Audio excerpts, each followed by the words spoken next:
Их амьдралын түмэн янзын асуудал донд жаргал зовлон ээлжилсээр л байна уу? Эерэг бодол, эерэг мэдрэмж, эерэг харилцаа таны амьдралыг аз жаргалтай, сайн сайхан руу хөтлөх болно. Эерэг подкастын энэ удаагийн дугаар эхлэхэд бэлэн боллоо.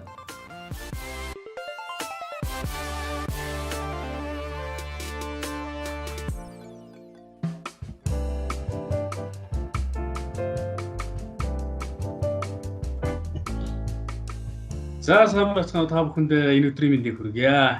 Эерэг подкастын энэ удаагийн дугаар эхлэхэд бэлэн боллоо. За манай Эерэг подкастын энэ удаагийн дугаарын зочноор Монгол Улсын боловсролын их сургуулийн сэтгэл судлалын багш, сэтгэл судлалын ухааны докторант Галсан Жанц хүрэлцэн ирсэн байна. Орой минь хүргэе. За орой минь хүргэе. Сонсогчдоо бас орой минь хүргэе. За энэ ковидтэй холбоотой Эерэг подкаст маань нэг сүүлийн 3-4 дугаарыг бол алхсан. Ягаад гэвэл хөл хорьсон учраас дугаар бас үргэлжлүүлэх бас боломжгүй нөхцөл байдал үүссэн учраас гэлээхдээ бид нар бас энэ хөл хорой эдгээр үргэлжлээ цаашаа ингэж байгаа гэсэн бид нар бууж өгөхгүйгээр бас эргээд нэвтрүүлгээ подкастынхаа дугааруудыг хийхээр болсон. Галсан битээр бол гэр гэрээсээ оролцож байгаа. За ийм байдалтайгаар явагдаж байгаа. Өнөөдрийн дугаар бас ийм онцлогтойгоор явагдаж байгаамаа. За өнөөдрийн энэ удаагийн дугаарын сэдэв маань хошин байдал гэдэг ийм сэдвийн тухай ярилцсан. Хошин мэдрэмжийн тухай ярилцсанаа. За энэ сэдвийн энэ хошин байдал гэдэг нь ямар агуулгатай, ямар утга учиртай сэдв юм болоо энэ талаар нэг ойлголт, ерөнхий ойлголт өгөөч. За тэгэхээр ерөнхийдөө бол мэдээж яг сэтгэл судлаач оролцож байгаа учраас сэтгэл зүйн талын тодорхойлтыг очихын байдлаар хэлэх зүгээр баг тийм ээ. Ерөнхийдөө хошин байдал гэж бол аливаа зүйлийг зүйлийг маань хөгжилтэй болгох чадвар гэж нэг талаас хэлж болно. Эсвэл тухайн зүйлээс хөгжилтэй зүйлийг олж ойлгох. Түүнийгээ бас харилцааны хаас илэрхийлэх чадвар гэж товчхон байдлыг тодорхойлох шиг харагдаад байна шүү дээ. Тэгээд яг харж байсан чинь humor гэдэг англи дээр бол нэлээд бас энэ чинь нэг скиллүүд гэж байгаа шүү дээ, чадварууд. Чадваруудаас ингээд шийдвэр гаргах чадвар та. Ингээд асуудал шийдвэрлэх юу гэдэг ингээд янз бүрийн олон юм зөөлөн ур чадварууд байдаг. Өнөөгийн бас нийгэмдэр чухал тавигдж байгаа ур чадваруудын адилхан энэ зэрэгцүүц бас юм ур чадвар, скилл талаас нь бас авч үзсэн байна энэ хошин байдлыг. Тэгээд яг нөгөө харилцааг илүү их тийм хүний харилцах чадварыг сайжруулдаг, харилцааны үр дүнг илүү их сайн төвшөнд аваачдаг гэдэг маш олон талын юмнуудыг энэ талаар ярьд юм байна. Энэ ач холбогдлын талаар ярьж. Тэгээ. Энэ ач холбогдол бол нэлээд олон төрлийн зүйлийг хийж болох бах те. Хошин байдлаас хүмүүс илүү баяр баясгалан сайн сайхан зүйлийг мэдэрдэг. Хүмсгөө зангидж байгаад хүн инээдгүй гэж ярьдаг шүү дээ те. Хүмсгөө зангидсан бол заавал сүрэг сэтгэл хөдлөл илэрхийлж идэг. Тэгэхээр хошин байдалд орсон тийм зүйлийг мэдэрч байгаа тохиолдолд дандаа нэмсгэлэл. За тэгээд сэтгэл хөдлөлийн эрчим нэмэгдэхийн ингээр инээд маань биеийн хөдөлгөөнтэй зэрэгцээд явдаг. Буяа гуртал алгатаад инээд хүмүүс байдаг шүү дээ. Тэгээд энэ чиглэлийн энэ хошин байдлын судалгаа бол сэтгэл судлаачдын дунд бас нэлээд чухал сэдэв болж байгаа юм. Яг үгээр ерөнхийдөө сэтгэл судлаачд бол илүү нөгөө хүмүүсийн сэтгэл готрал, айдас гэдэг юм уу те зөрчил зөрөлтөө гэх мэт энэ сөрөг сэтгэл хөдлөлд голчлон анхаарлаа хандуулдаг үе байсан. 1970-аад оноос өмнөх үед бол. Тэгээд энэ хошин байдлын судалгаа бол ер нь 20 дугаар зуунаас тэгээд 1970-аад оноос эхэлж нэлээд сэтгэл судлаачдын анхаарлыг татсан юм байна. Одоо сүүлд их positive psychology гэж яриад шүү дээ. Эерэг гэдэг тий. Энэ дээр бол хүмүүс нөгөө зөвхөн сөрөг сэтгэл готрол айц гэдгээс илүүтэйгээр хүмүүс яаж баяр хөөртэй болох, яавал баяр хөөртэй болж болох вэ? Баяр баясгалан илүү аз жаргалтай болох тий. Гэдэгт нь илүү ач холбогдол өгч энэ чиглэлийн судалгаанд нэлээд хийгдэж байгаа. Ерөнхийдөө бол 20 дугаар зууны өмнө бол хошигнол гэдэг үг илүү тийм хөгжилтэй. Эрүүл хэлбэрийн зугаа цэнгэл гэдэг талаас нь ханддаг байсан. Одоо энэ бол илүү бүр шинжлэх ухааны судалгатхан болж ингэж явж байгаа ойлголт байна. Бид манайхан байгаад идэх нь хошигнол гэхээр нэг тийм маазарсан ч юм уу те нэг ажил хэрэгч бус тийм харилцаа гэж ойлгоод байдаг. Гэтэл энэ цаанаа бас их тийм өргөн утга учиртай агуулгатай ач холбогдолтой энэ асуудал байгаа дах нь шүү дээ. Тийм байна. Судлаачид бол янз бүрийн байр сууриас хандж исэн байна. Одоо бид нар одоо хүнийг сэтгэл зүйн хувьд 4 үндсэн темпераментаар ангилж болно гэж эртний ангиллыг ярьж байгаа шүү дээ. Хүний шингэний харьцаанаас хамаардаг тухай анхны ойлголтыг аваад. Тэгээд энэ цаашаа үргэлжлэхээр ерөнхийдөө энэ хошин байдал гэдэг нь бас тэр шингэн гэсэн утгатай үгнээс гаралтай гэж тайлбарласан байна. Шингээ. Тэгээд энэ тий. Латин нэр том юм. Тэгээд энэ цаашаа ерөнхийдөө одоо судлагдах болоод явсан. Нэлээд сонирхолтой. Энд бол зөвхөн сэтгэл судлаач биш манай философч тий. Уран зохиол, утга зохиолын салбарын философчид энэ төр салбар бүрийн хүмүүс л тайлбарууд хийсэн байна. Алдартай Зигмунд Фрейд хүртэл энэ сонирхолтой тайлбар хийсэн байдаг юм шүү. Жишээ нь инээд гэдэг бол хүнийг ерөөсөө тийм ердийн ухамсарын төвчнээс нь ангид байлгахад чиглэгдсэн эрчим хүч буюу асар том энерги юм аа гэж. Фрейд тайлбарласан багч шүү. Фрейд энэ талаар юм хэлсэн байна гэдэг нь бас энэ нэлээд утга учиртай тийм байна. Гэсэн байх нь шүү дээ. Одоо ингээд ер нь юмнуудыг харж байхад дээр үед Фрейд тэгж хэлж, Аристотель тэгж хэлжээ гэл баг одоо тэднэрт хэлээгүй юм баг байхгүй юм шиг те. Нэг л их гой мундаг үгнүүд цаана амар утга агуулгатай үгнүүд дандаа л тэднэр хэлсэн байгаад байдаг тийм ээ. Тэгж санагддаг. Би бодоод олчлаа шүү дээ гэхэлэр тэр хэлцэн л гэдэг байна. Эхний грекийн сэтгэгчдгээд нэг алдартай хэсэг байна шүү дээ те. Тэр үеэс эхлүүлэл энэ хошин байдлын тухай бичиж тэмдэглэж ирсэн юмнууд бас нэлээд харагдан л шүү. Хошин байдал гэснээр сая би нэг инээдтэй юм сонслоо. Сонсох жоох. Манай нэг найз ингэсэн гинэ. Одоо ингээд нэг одоо хөл өрөөмөрөө тогтсон байгаа шүү дээ. Тэгээд энэтэй холбоотой хүмүүс бас ингээд гэртээ бас зарим нь одоо нэг хийх юм бас олдохгүй өөдөж явах шиг байна. Маазарж явах шиг байна. Хошгинж явах шиг байна. Гэсэн чинь нэг манай нэг нөхөр ингэсэн гинэ. За ингээд гэртээ сууж яхаар ингээд юу яа. Дасгал хөдөлгөөн хий, сунаа гэж амар ирчвчтэй гэж мотивац сэтлээ оол ингээд дээш хараад хөвцөн гинэ. Сунах гал. Дээш хараад хөвтөл тэгсэн чинь нэг мэдсэн чи өглөө болцсон гэсэн. Дээш хараад хөвтөг үедээ унтцсан. Энэ ер нь юу? Хошин байдлын улс үндэстний онцлогтой ер нь хамаатай. Жишээ нь монголчууд бол өөрсдөө хошин ард түмэн юм аа гэж одоо энэ сошиалар их явах юм биш үү те. Энэ улс үндэстний яаж холбоотой юмнууд яг зүгээр мэдээж Монголд байгаа одоо бидний нэг тийм хошин одоо мэдрэмж ч юм уу нэг тийм үйлдэлүүдийг зарим улс оронд анзаарахгүй ойлгохгүй байх тохиолдлууд бас байдаг. Яг үнэ. Тийм одоо улс үндэстний хооронд соёлын, орчин нөхцөлийн ялгаануудаас шалтгаалаад ойлгохдохгүй юмуд бас бий л дээ. Бүр одоо шин галсаагийн бүр багын найзууд, манай бүр багын найзууд хоорондоо бүр зөвхөн тэднэр л ойлгодог бас юмуд байдаг шүү дээ. Тэднэр шиг улс үндэстэнд бас тийм ялгаанууд бас байгаад байгаа шүү. Гэхдээ хүн бол нийтлэг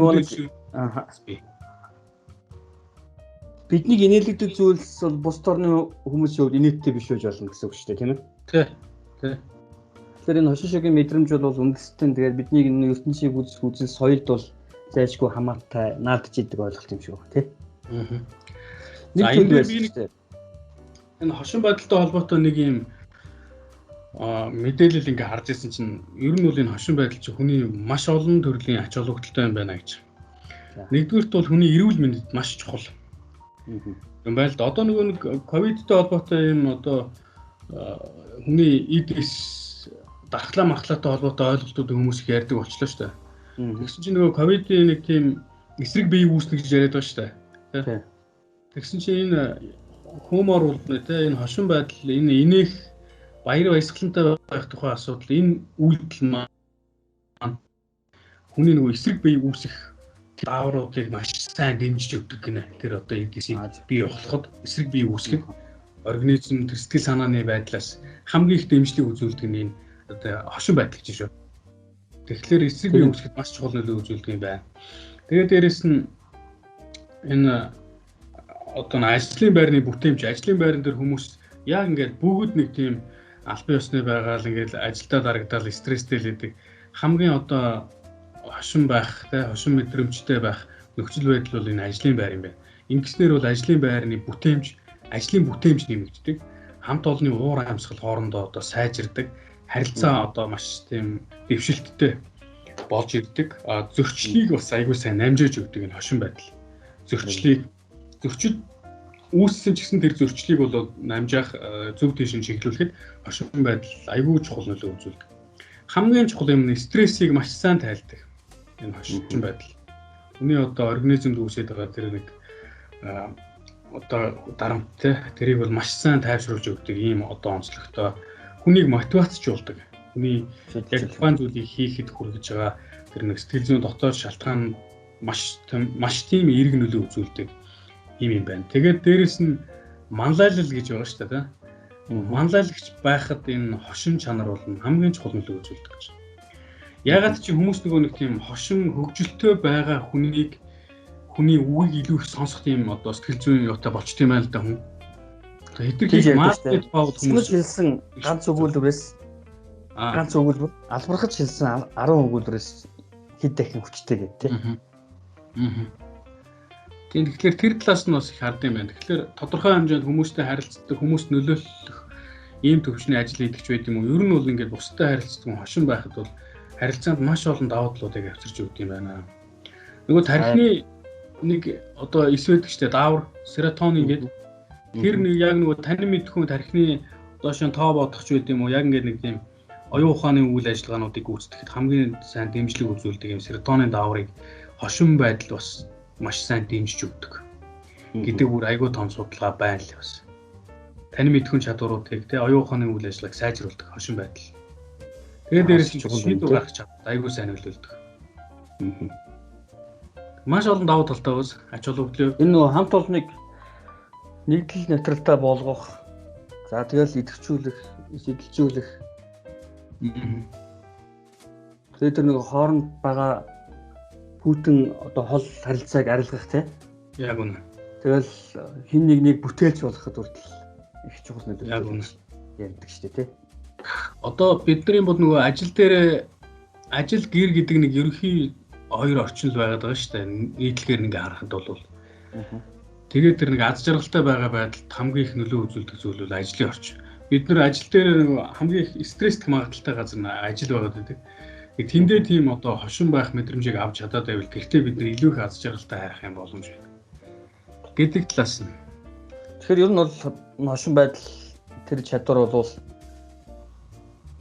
хин ямар мэрэгчлэлтэй байхаас үл хамааран тухайн хүнд байх ёстой чанарууд юм.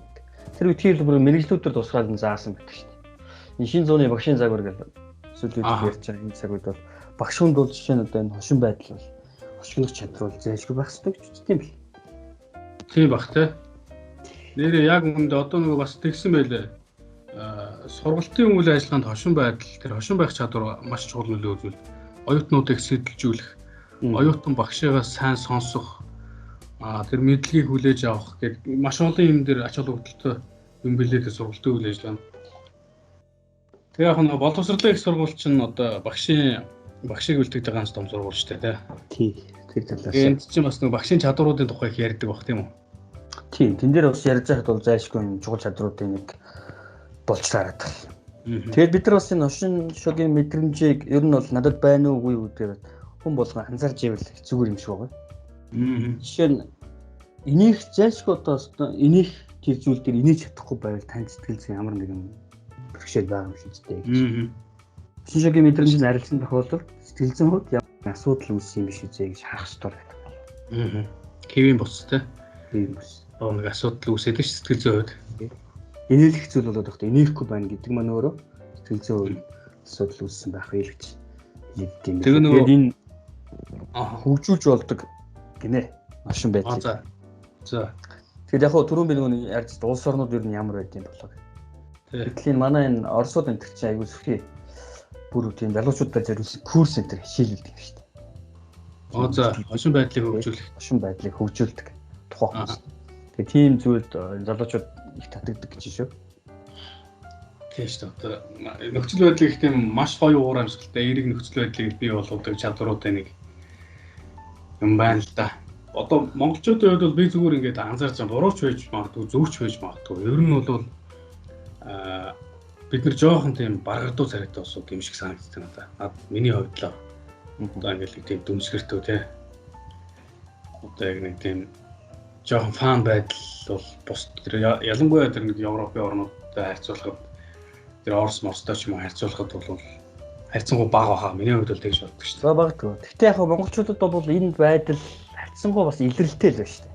Би бол тэгж бодод байдیں۔ Тэгээд энэ зөвхөн энэ орчин үеийн нөгөө сошиал ашиглаж залуучдын хүрээнд ч манай эхнээсээ л эхлүүлэл энэ хошин мэдрэмжтэй хүмүүс их байсан харагдаад байдаг байхгүй. Жишээ нь одоо Бямбын 91 тухай уншаал ном зохиолуудыг харж хахад тэр түүхэн баримтууд хүмүүсийн ярьсан яриануудад сонирхолтой юмуд байдаг шүү дээ, тий. Яжтай сонирхолтой юмуд байдаг тий, хошин. Тий.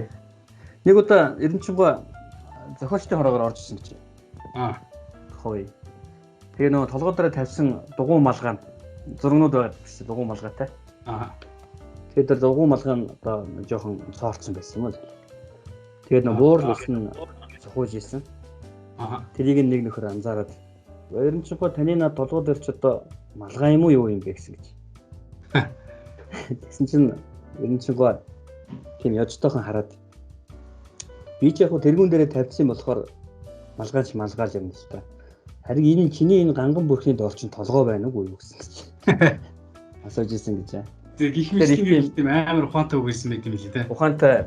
Яг энэ дээр ухаантай гэж ярьсантай холбогдуулаад энэ хошин байдал хувь хүний IQ ч гэдэг юм уу ер нь хувьнтэй хэр хамаарх юм болов. Яг хоо бас энийг судалсан судалгаа байлаа. Яг оюун ухаантай хэр хамааралтай байдгийг бэ гэдэг. Энэ дээр бол тийм тодорхой хамаарал байхгүй гэсэн өгүүлбэр харж ирсэн. Гэхдээ энэ яг ямар их сурвалж байсныг би сайн санахгүй. Оюун ухаантай бол тийм шууд хамаарал байхгүй. Гэхдээ бол нөгөө яг нөхцөл байдлыг дүгнээд тэрэнд хариу үйлдэл үзүүлж байгаа, оновчтой хариу үйлдэл үзүүлж байгаа гэдэг талаас нь харуул оюун ухаантай хамааралтай ч байж болохоо юм шиг санагдаад байгаа надад.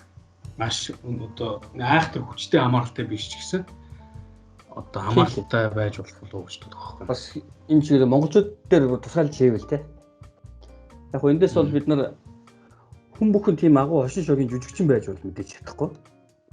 Харин хүн болгон тийм хошин шогийн мэдрэмжтэй байх, түүнийг ойлгох, бусдын хошин байдлыг ойлгох энэ чадвар үнэхээр чухал юм шүү.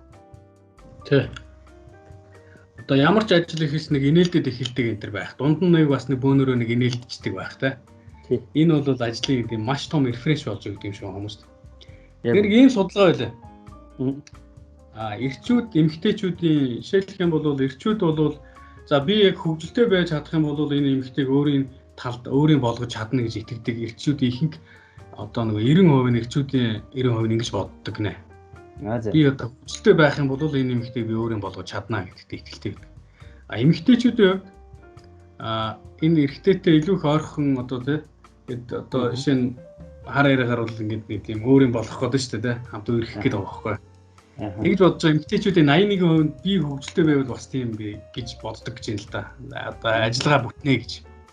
Тэгэхээр энэ хөгжилтэй байдал бол би ухаалаг байвал аль эсвэл би одоо царайлаг байвал те эсвэл би мэдлэгтэй байвал эсвэл би амьдралаа авч явахаар юм чадвартай байвал надад илүү юм одоо надад ингээд нааштай ханднаа гэж бодхоос илүүтэйгээр бас юм хөгжилтэй байдлууд маш чухал нөлөө үзүүлдэг гэж шүү. Энэ бол судалгаа байна. Эмэгтэйчүүд чинь ер нь бас тийм романтик байдал их дуртай шүү дээ тий. Тэгээ тийм байдлын нэг нь одоо тэр дотны харилцааг үүсгэж байгаа нэг зүйл бол хашин шогийн чадвар мөн бахал та. Тийм тэгсэн чинь энийг ингэсэн байлаа. Одоо романтик байдал бол тийм жоохон одоо юу юм байна л да. Нэг жоохон төв байдал шүү дээ ер нь бол. Гэтэл бол романтикийн баг эсрэг нь байгаад байгаа байхгүй. Ихэнх нь ингээд амьдрал дээр оюун ухаанаар бодохдоо шүү дээ. Оюун ухаанаар бодохдоо ингээд романтик байхыг ингээд төсөөлөд боддогч байт юм. Тэр хандлага нь байдаг. Гэтэл яг энэ төсөөлтөй хүн байхад хөгжилтэй хүн хажууд нь одоо жишээ нь тэр одоо романтик байгаасаа гэдэг хүслийг эвдэж чадах хамгийн одоо тэр байдал бол хөгжилтэй байдал юм байна л. Тэгэхээр энэ одоо энэ хоёр бол тийм өсөлтгөц хоёр юм гэж бас тайлбарласан байл. Тэ. За тэгээд дээрэс нь одоо нөгөө хошин байдал бол хүмүүсийн хоорондын нөгөө жоохон хөндий ялгаа одоо заагтай байгаад байгаа шүү дээ. Жишээлх юм бол дарга одоо цэрэгч байд юм уу эсвэл аав одоо үр хүүхэд ч байд юм уу ах дүү гэдэг ийм ерөнхийдөө нэг юм ялгаатай заагтай байгаа хүмүүсийг хамгийн их ойр дотн болгож өгдөг юм. Бас энэ одоо хошин байдал нь гिचээгч бас өгсөн байх шүү. Хошин байдал чинь бас хүний зан үйлийн илэрхийлэл болдог гэж тайлбарладаг. Сэтгэл хөдлөлийн илэрхийлэл болно, хариу үйлдэл болно, зан үйлийн илэрхийлэл болно. Цаашлаад бас танимтхэн үйл явцыг илэрхийлэх нэг үндсэн зүйл мөн. Хүч ажиллах бол нийгмийн нөхцөл байдлыг бас илэрхийлдэг гэж. Тэгэлтэй тий. Одоо ягаад нийгмийн нөхцөл байдал хошин шогч нь өөрөө нийгмийн үзэгдэл юм бэ гэхээр бид нөгөө ганцаараа байхаас илүүтэйгээр бусдаа байхдаа илүү их олон удаа инээж хошигндог гэсэн үйл байгаа байхгүй. Тэгээд энэ хошин байдал бол нийгмийн бүх нөхцөл тохиолдолд. Энэ утгаараа бол хошин байдал гэдэг бол нийгмийн үзэгдэл юм. Тийм учраас нөгөө инээд халдварладаг гэж ярьдаг шүү дээ. Тийм шүү. Тэгэхээр нөгөө боловсролын төвчнүүдийг бас илэрхийлж болно гэсэн үг байна шүү дээ. Тийм. Энэ одоо шинэ өндөр боловсралтай эсвэл хүмүүжил сайтай хүн бол тэр хүний хошигнох төвшин бол арай өөр төвшөнд байна гэж ойлгож болох уу? Ер нь тийм шинжүүд бас анзаарагдаад байдаг шүү дээ, тий. Хүлээж авж байгаа, хошигнож байгаа байдлыг ойлгож байгаа, түүнд хариу үйлдэл үзүүлж байгаа. Тэгээд тэрийгээ бусдаа хуваалцаж байгаа арга мэдэр бол нэлээд өөр харагддаг шүү. Тийм бах та. Хүн ер нь нэг бусдад харилцахгүй бол бидний тийм төдийл инээгээд авах шаардлага болно шүү дээ. Кино үзээд хүмүүс бол хошин зохиол Платон уншаад хүн инээж болно. Гэхдээ нөгөө сэтгэл хөдлөлтөөр суурилсан инээд бол дийлэн гарахгүй гэдэг. Сэтгэл хөдлөлийн эрчим нэмэгдсэн бидний инээд илүү хүчтэй болдог гэж. Тэгээ тэр хэрэгээрээ нэг миний хувьд сэтгэл хөдлөл бас нэлээд ярих дуртай хүн. Тийм ба. Наадхан дээр чинь үндэслээд ийм л бас ийм юм биш үү? Хошин байна гэдэг бол тэр сэтгэл хөдлөлөд дөрөвний яг хүчний ярьдаг л ярих гэж магадгүй л дээ. Сэтгэл хөдлөлөө одоо зохицуулж байгаа нэг хэлбэр байж болохоор байгаа байхгүй тий. Болно. Шинэ тэр одоо фан байгаа тэр нэг баяр баясгалантай мэдрэмжээ бусдад аягүй тийм оновчтой зөв байдлаар түгээж штэ. Халдварлуулж штэ тий. Нөхцөл байдлыг тийм эерэг талаас нь хүмүүст ойлгуулж харуулж ирэх гэсэн үг үстэй. Тэг харж болно. Тий. Тэгээ нэг ийм бас юу байна. Инээхэд биш үү? Инээхэд хүний нүүрний арьс одоо нөгөө болчингууд чангардаг ш агшдаг гинэ агшдаг. Тэгээд буцаагаад одоо инээхэ болно штэ. Тэгэнгүүт агшсан нүүрний арьс маш удаанаар ингээд сулардаг юм байна. Маш удаанаар. Инээхэд зөвхөн энэ бол инээсэн тохиолдолд юм байна. Түүнээс биш. Тэгээд энэ нь болохоор нөгөө нүүрний арьсыг чангалахад маш сайн үйлчлэгээ үзүүлдэг юм байна л да. Агшаад тэгээд инээхэ болсон ч гэсэн тэр арьс бол тэр дороо сулардаг гэхдээ удаан айжмаар сулардаг. Уурлахаар ч юм уу аль эсвэл одоо нөгөө механикаар ингээд нүүрний арьсын тэр үрчээдэг угаадаг янз бүрийн нүүрэндээ хүрэхэд тэрнээс болж булчин янз бүрийн байдалд ороход тэр дороо ингээд сулардаг. Тэгэхээр инээхийн нэг том ач холбогдол нь тэр физиологи талаас бол нүүрний булчийг маш сайн одоо чангалж өгдөг юм байна гэж тайлбарлаж өгсөн байна. Маш чухал юм тий. Тэгээд дээрэс нь бас нэг юм одоо хэлэхэд эмэгтэйчүүдтэй ялангуяа одоо шинэ жин нэмчгүүдээ гэл эмэгтэйчүүд санаа зовоод байдаг штэ. Тэгсэн чинь маш их инээхээр хүний холоорыг нөгөө калори л үү тий. Калори тий. Калориг амар их шатааж өгдөг гэж байгаа юм. Инээхээр. Одоо бараг хэдэн километр гүйсэндээ тэнцэхэр гинэ. Нэг тийм тоо байсан. Гэхдээ бидний сайн санахгүй. Тэгж их шатаадаг гэж. Амар ачаалаа инээж явах хэрэгтэй шүү дээ тий. Тэгээд ер нь тэр инээмсэглэж байгаа байдал чинь ер нь хүний хөгжлийн юу вэ? 4 сартаагаас гэдэг баха тий. Хүүхэд ч одоо 4 сартаагаас бусад хүмүүсийн хийсэн үйлдэлд хариу болгож инээж эхэлж идэг гэдэг ярьдаг. Тэгээ хүн яг тэр инээж байгаа байдлаас нөгөө сэтгэл зүйн онцлог юмуд нь танигдаж. Хүүхэд тэгээд инээж ин гэдэг чинь хошин юмыг хараад ойлгож байна гэсэн үг үстэй тий. Таатай байдал мэдэрч ин гэсэн санаа л та тий. Энд одоо хариу үйлдэл үзүүлж байгаа байдал дээр инээд шүү дээ. Тэгээд тэр хошин байдал бол хүний нөгөө дасан зохицох үйл явцыг маш хурдан дэмжиж өгдөг гэдэг байгаа байхгүй. Тэгэхээр хүүхдийг одоо шинэ хүүхд шинэ орчинд даасах, цэцэрлэгтээ яваад тэр орчиндөө даасах. Тэгээд дээрэс нь сургуульд яваад анх сургуульд яваад даасах, шинэ найз нөхдөд дунд даасах гэдэг энэ бүх шинэ нөхцөл байдлууд донд хошин байх мэд одоо тэр хүүхдэд хошин хөгжилтэй байх тусам хүүхэд маш хурдан орчиндөө дасан зохицдог. Тэгээд чи мэдж байгаа шүү дээ. Хүүхэд орчиндөө дасан зохицох тусам хүүхдийн сурлагын чанар дэвшилдэг, оюун ухааны үзүүлэлт өсдөг гэдгийг л дээ. Тэгэхээр бас энэ нэг талаараа хүүхдийг орчинд нь дасан зохицоход дэмжихийн тулд тэр хүүхдийг одоо хүүхдтэй хөгжилтэй байдлаар харилцуул илүү үдэнтэй гэж хэлж болохоор. За гасаагийн сүүлд нь одоо шинэ бид хоёрын ярилцах цаг одоо өндөрлөж явах шиг байна. Тэгээд Ерөнхийдөө одоо энэ хошин байдалтай холбоотой нэмж хэлэх илүү сонирхолтой зүйлүүд юу байна? Тэр талаар бас яриач. За тэгээд яг хуу хошин байдал чинь бас хортой байдалд хүргэж болох уу гэдэг асуулт бас тавигдж болно шүү дээ. Тийм. Тэр талаас нь ярих юм бол тийм яжилж өгөөцсөн ч гэдэг юм уу, бусдыг даапаасан эсвэл харилцааны төвшнгөө ингээд доогуур бусдыг үнэлж харилцах. Тэрийг хошинд гэж ойлгодог хүмүүс байдаг шүү дээ. Яг тийм хүмүүсийн тухайд бол илүү нөгөө түрэмгийн сэтгэл хөдлөлттэй хүмүүсээс тийм үйлдэл гардаг гэж. Тэр нэгээс сонсож мэдэж ойлгох асуудал тийм. Чухал.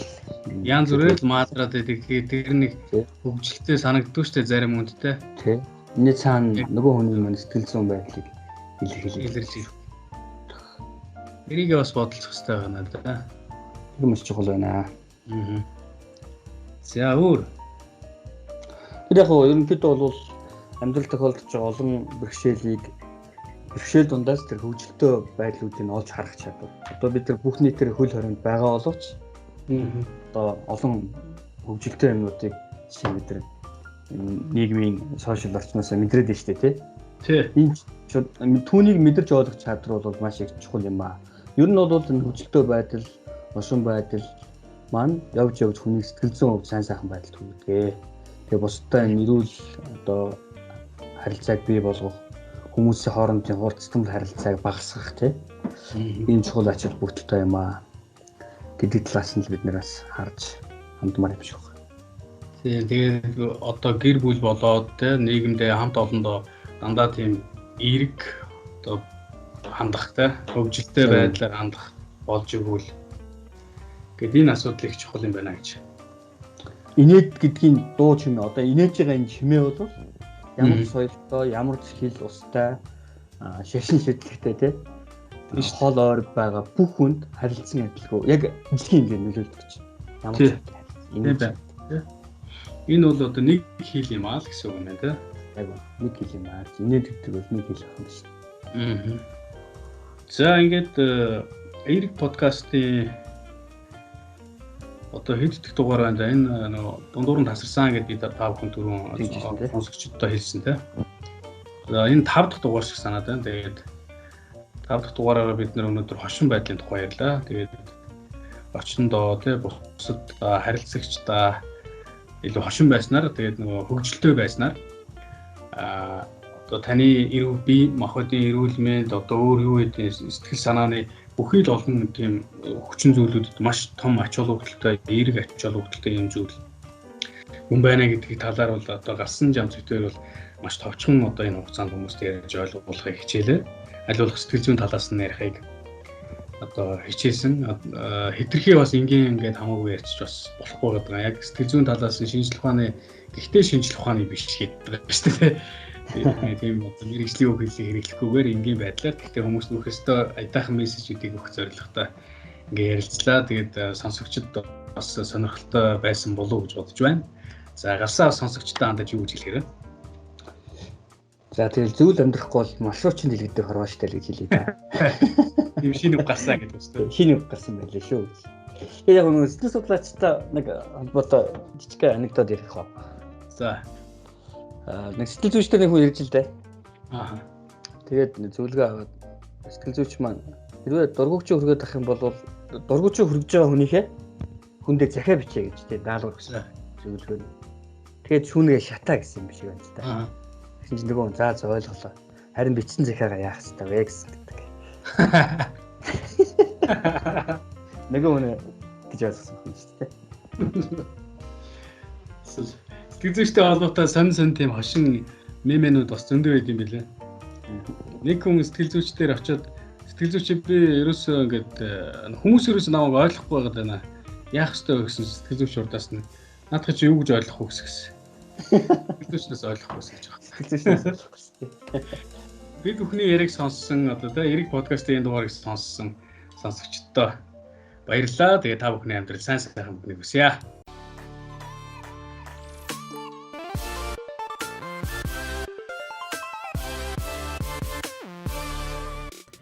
Эрэг подкасттай хамт байсан сонсогч танд баярлалаа. Танд сайн сайхныг хүсье.